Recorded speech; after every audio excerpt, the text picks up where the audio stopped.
Hello guys, welcome to another video of stock market. Friends, Innomet advanced materials limited guys एक upcoming IPO जो कि आज के दिन ओपन होने जा रहा है, जानी complete answer, business model, financial condition, performance, GMP कितना चल रहा है, लिस्टिंग कितना मिलेगा, अप्लाई करें या फिर अवॉइड, इन सभी पॉइंट्स को डिस्कस करेंगे। चलिए फ्रेंड्स, वीडियो स्टार्ट करते हैं।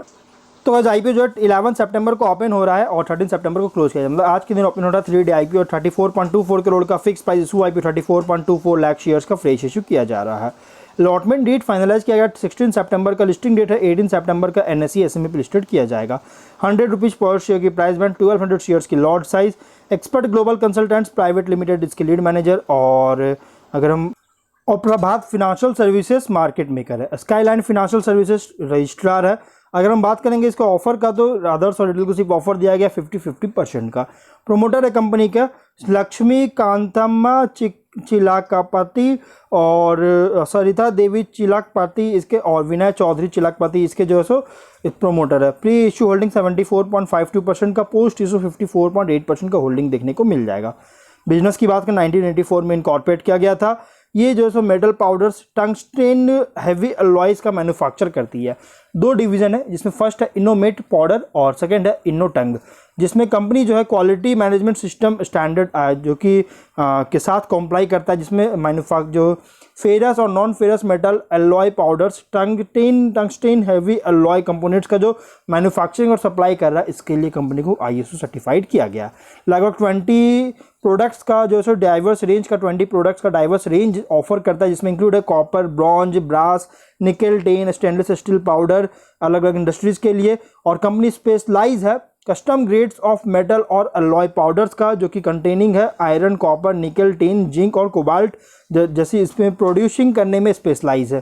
कंपनी प्रोडक्ट्स को इंडिया ही नहीं बल्कि US, UK, Germany, Netherland, Japan, Italy, New Zealand, Lebanon और ब्रुनेई में जो सो सप्लाई करता है। और जो कि समझिए इसकी company highly competitive fragmented segment में ऑपरेट कर रहा है, क्योंकि वेल एस्टैब्लिश्ड कस्टमर्स बहुत ज़्यादा इसके मार्केट प्रेशर लगाया जाता है और प्राइसिंग प्रेशर वगैरह लगाया जा सकता है। 31 मार्च के अकॉर्डिंग 56 एम्प्लॉयज़ अलग अलग डिपार्टमेंट में काम कर रहे थे। फिनेंशियल की बात करेंगे तो 22 में 22.4 करोड़ का रेवेन्यू, 55 लाख का प्रॉफिट। 23 में 27.1 करोड़ का रेवेन्यू, 3.2 करोड़ का प्रॉफिट। 24 में 29.5 करोड़ का रेवेन्यू, प्रॉफिट है 2.5 करोड़ का। टॉप लाइन में नो डाउट इंक्रीज किया, लेकिन बॉटम लाइन में 23 में बहुत ही सडन बूस्ट हुआ, 24 में वापस से डाउन। मतलब कि जो टॉप लाइन है ये तो इंक्रीज है, लेकिन बॉटम लाइन जो है ये इनकंसिस्टेंसी देखने को मिला। कंपनी का बॉटम लाइन बहुत ज़्यादा इनकंसिस्टेंसी देखने को मिल रही है। ऑब्जेक्टिव क्या है तो वर्किंग कैपिटल रिक्वायरमेंट के लिए फंडिंग चाहती है, कैपेक्स रिक्वायरमेंट्स के लिए फंडिंग चाहती है, जिसमें कंपनी परचेज करेगी मशीनरी और इक्विपमेंट का। लोन है जिसका पेमेंट करना चाहती है, बैंक्स और फाइनेंशियल इंस्टीट्यूशन से लिया गया था। General corporate purpose issue expense को मीट करना चाहती है, इसके लिए आईपीओ लाया गया है। रिस्की पॉइंट की बात करें तो कंपनी का रेवेन्यू जो क्लोजली टाइड है इंडस्ट्रीज के परफॉर्मेंस पर, और उन इंडस्ट्री पर जिसमें मेटल पाउडर्स का, टंगस्टेन हैवी अलॉयज का यूज़ होता है। और इसलिए अगर कोई इस सेक्टर में कोई भी डाउनटर्न होता है तो उसकी जो है कंपनी का फाइनेंशियल परफॉर्मेंस को निगेटिवली इम्पैक्ट कर सकता है।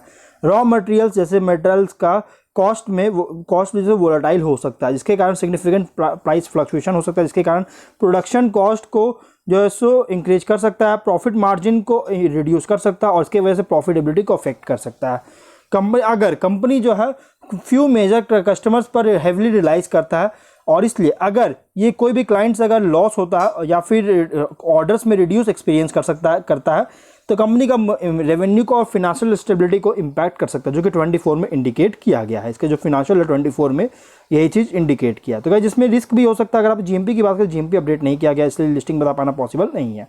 अगर आप इसमें अप्लाई करना चाहते हैं तो आप अगर रिस्क नहीं चाहते तो ही अप्लाई कीजिए, अदरवाइज आप इसको इग्नोर कर सकते हैं। तो हम लोग वीडियो कहीं पर एंड करते हैं। अगर कोई डाउट है कमेंट बॉक्स में पूछे। मिलते हैं नेक्स्ट वीडियो में। Till then bye bye.